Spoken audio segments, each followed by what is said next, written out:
say and spell your first and last name. Jenny Barringer, Jenny-Barringer. Okay, the wine spells it wrong. No, it's after you drink a few glasses of wine, it's wrong. That's right. So Jenny, tell us a little bit about the highlights of your career, including the Olympics. I have had so many highlights that I'm just really blessed. I've had a lot of highlights. The Beijing Olympics was obviously a huge one. I got to go as a 21-year-old to the Olympics, and it was an incredible experience. And not only being there, but making the final, and I set the American record when I was there, and it was really an incredible cap to what I was trying to do in the steeplechase. And also running Prefontaine, I was the third American woman to ever go under 4 minutes and the 1,500 meters, and that was really precious and special to me to be able to do it in a college uniform. And I think that it speaks huge amounts to where collegiate athletics have gone for women in the last few years, and it was an exciting thing to be a part of that. So let's touch a little bit about that. You know, we have so many women now running, and girls and teenagers. And back when you were a teenager, what got you really motivated to run?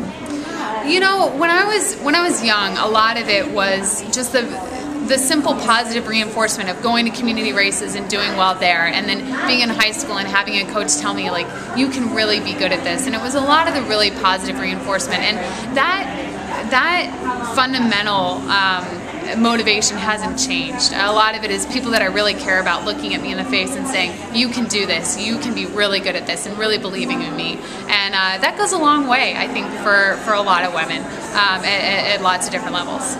Well, I truly believe that belief in what you're doing leads you to so many avenues, from weight loss to professional living. So when you're trying to stay focused, what are some tips that you can give young runners to try? You know, I think a lot of women, and statistics show, a lot of women get into running because of weight loss, or a lot of girls get into running because maybe they're not good at other sports or something, and that was kind of the case for me. And I think once you get into running, you realize that it really is a lot about confidence and a lot about self-image, and what running gives women as far as feeling better about themselves, looking in the mirror and thinking better about themselves. I think that's something that's universal for women that run. Last question. Where do you see yourself in 5 years? Oh my goodness. I see myself still as a New Balance athlete. I would really, really hope to bring back some medals for the U.S. and be a serious contributor to what women in the U.S. are trying to do for American distance running. And it's an exciting time, and I also would really, really like to be a formidable person in community service and in a lot of the other avenues that New Balance is really trying to reach out to the community and to women and to the greater cause that running just brings attention to. Well, let's touch on that for a moment. I know you have this incredible collegiate and now Olympic career, but you still found time to work in your community and make change. Tell us a little bit about those projects. So, first of all, the motivation for those projects comes from the simple fact that there's no way I could have done what I did as a high schooler in track and field if people in the community hadn't been behind me. And they really made it possible, all the way from like giving me frequent flyer miles to putting up in their houses in different states when I was racing. And it was really such a big community effort just to get my running career started. And so I feel really passionately about giving back. And I've done that through a couple different avenues, a lot through my church and a lot through refugee ministry. I've worked with and mentored a lot of refugees in Boulder, and it's been awesome, and it's been really rewarding. And along the way, I've really seen how I once was really encouraged by somebody that looked me in the eyes and said, "You can do better than this," and I've seen how now I'm able to do that for others. Speaking of New Balance, tell us your association and why you chose to work with them. So I am a professional runner, and I run for New Balance, and I do middle distance and long distance on the track. And that's another thing that really points to how women's running has come along in the last couple of years especially, is that I was really courted by a lot of different companies, and that's something that's really kind of new to women's running, women's professional running, is the opportunity that I experienced when I came out of college.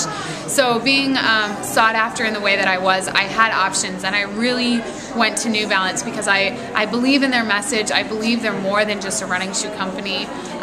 They don't just talk about integrity, they really believe in it, and they operate that way, and the way they manufacture and the way that they reach out to the community and have been doing that for years. To me, it just so resonated, and it was clear to me that it wasn't something that they did because they felt obligated. It was something because it was definitely the fabric of who they are as a company. Okay, my last question for you, because you made me think of one more thing. I'd like you to give us 3 simple tips that anyone can do to improve their run. Find a way to get out the door. That's the #1 thing. There are always days that every one of us doesn't want to get out. And so I tell myself on a hard day that I don't feel well, or it snowed 2 feet or something, just go out and run 2 miles. And the truth is, once I'm out the door, it's so easy to get the whole run in. It's not really about the distance, it's just about getting out the door. So #1, get out the door. The second thing is get 9 hours of sleep every night. The best way to improve yourself athletically is to recover properly. So definitely getting that fuel in, 3 solid meals a day, meaning eat breakfast, which women are terrible about, and getting the 9 hours of sleep. And the last thing is definitely believe in yourself. Know that once you get out there, it's going to get better. Once you get out there, the next mile is going to be easier. And once you finish a race, the next one is going to be competitive. Excellent.